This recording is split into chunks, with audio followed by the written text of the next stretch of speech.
భగవతే వాసుదేవాయ నమః. రేపు ఉగాది పండుగ. తెలుగు రాష్ట్ర ప్రజలకు ఉగాది ప్రత్యేకమైన పండగ. ఈరోజు ఆనందోత్సాహాల మధ్య పండుగను జరుపుకుంటారు. ఉగాదికి ప్రత్యేకం ఉగాది పచ్చడి. ఉగాది రోజున తినే ఉగాది పచ్చడి మన జీవితంలో ఎదుర్కొంటున్న కష్టసుఖాలకు సంకేతాలుగా పండితులు చెప్తూ ఉంటారు. కష్టాన్ని సుఖాన్ని కూడా సంతోషంగా స్వీకరించగలగాలని ఉగాది పండుగ తెలియజేస్తుంది. తెలుగు సంవత్సరాది ఉగాది అంటే తెలుగు రాష్ట్రాల్లో ఒక ప్రత్యేకమైన పండగ. ఉగాదితో ప్రకృతిలోనూ చాలా మార్పులు చోటు చేసుకుంటూ ఉంటాయి. వసంత ఋతువు రాకతో ప్రకృతి పచ్చని పరుపు పరుచుకొని మనసులను హరించేస్తుంది. మామిడి చిగురుల సోయగము, కోకిలల మధుర గానాలు, వేపపూత పరిమళాల మధ్య మన తెలుగువారిళ్లలో కొత్త సంవత్సర అంబరాలు మొదలవుతాయి. చైత్రశుద్ధ పాడ్యమి నాడు జరుపుకునే ఉగాది పండుగతో తెలుగు నూతన సంవత్సరం ఘనంగా ఆరంభమవుతుంది.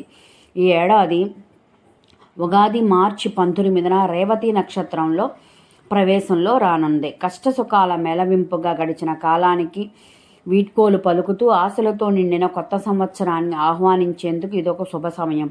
రైతులు కూడా కొత్త సాగు పనులకు శ్రీకారం చుట్టే పవిత్రమైన ప్రారంభం ఇదే. ఉగాది అంటే మొదటగా గుర్తొచ్చేది షడ్రుచుల సమ్మేళనమైన ఉగాది పచ్చడి. ఉగాది పచ్చడి కేవలము ఒక సాంప్రదాయం మాత్రమే కాదు, ఆరోగ్యానికి మేలు చేసే ఔషధం కూడా. ఈ పచ్చడిలోని షడ్రుచులు మన జీవితంలోని భిన్న అనుభవాలను సూచిస్తాయి. వేపపూత శరీరాన్ని శుద్ధి చేస్తుంది. మామిడి ముక్కలు రోగనిరోధక శక్తిని పెంచుతాయి. ఈ పచ్చడిని ఉగాది రోజు మాత్రమే కాకుండా శ్రీరామనవమి లేదా చైత్ర పౌర్ణమి రోజు తీసుకోవటం వలన శరీరానికి మంచి శక్తి, రోగనిరోధకత లభిస్తుంది. ఉగాది పచ్చడి స్వీకరించే సమయంలో ఈ శ్లోకాన్ని పఠించడం శుభప్రదంగా భావిస్తారు. శతాయుర్వజ్రదేహాయ సర్వసంపత్ప్రదాయినే సర్వారిష్ట వినాశాయ నిభం కదల పక్షణం.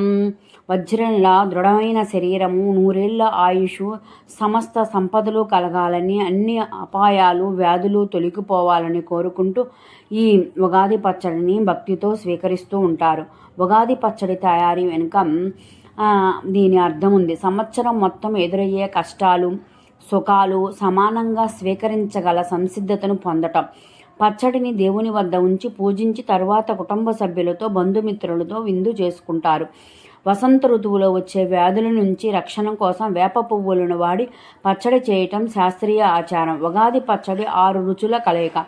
ఇందులో షడ్రుచులు ఉంటాయి. తీపి కోసం బెల్లము, వగరు కోసం కొత్త మామిడి, పులుపు కోసం చింతపండు, రుచి కోసం ఉప్పు, చేదు కోసం వేప పువ్వులు ఉపయోగిస్తారు.